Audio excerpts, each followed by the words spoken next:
আজকে কি রান্না করতেছো? ইলিশ মাছ দিয়ে কি রান্না করবা? ইলিশ মাছ দিয়ে কচুরমুখী। লবণ দিছো? তারপরে কি দিবা? লবণ, হলুদ মরিচের গুঁড়া।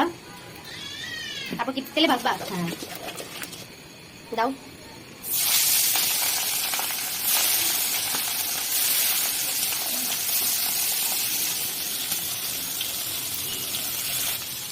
কড়াই দুইটা, কিন্তু মাছ ভাজতেছো একটা, আরেকটাতে কি করবা?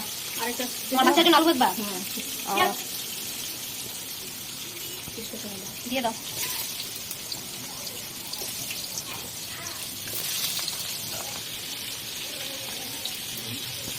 ভাজা একটু শেষ হলে আবার ডাক দিও, তারপরে একটা বাকি ভিডিওটা করে দেবো। আর ভাজবা না? ভাজা শেষ। তরকারির জন্য রান্না করলে কি একটু কম ভাজতে হয়?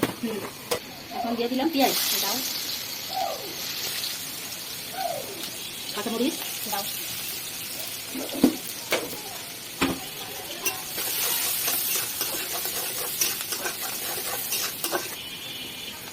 এখন কি দিতেছো? এখন দিলাম আদা রসুন বাটা।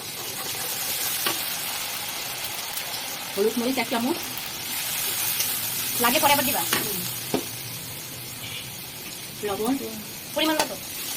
দিয়ে দিলাম পানি।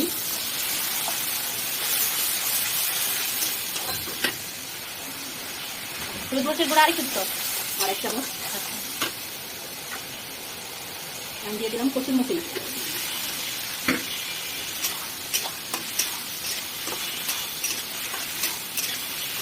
পানি। আগে যে পানি দিছিল এটা শুকায় গেছে, এখন আবার পানি দিবা? এখন কষানোর পর তরকারি সিদ্ধ হওয়ার জন্য পানি দিলাম। আচ্ছা, পানিটা কি পরিমাণ মতো দিছো? পানিটা 2 গ্লাস। এরপরে কি হবে? এটা আরেকটু যখন জল শুকায় যাবে তখন মাছ দেওয়া হবে। এখন কি ভাজা মাছগুলো দিয়ে দিবা? তখন পানির ভিতরে দিয়ে দিতেছি মাছ। কতক্ষণ রাখবা মাছ দেওয়ার পরে? 10 মিনিট।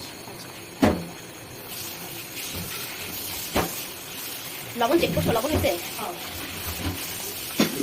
10 মিনিট পরেই তো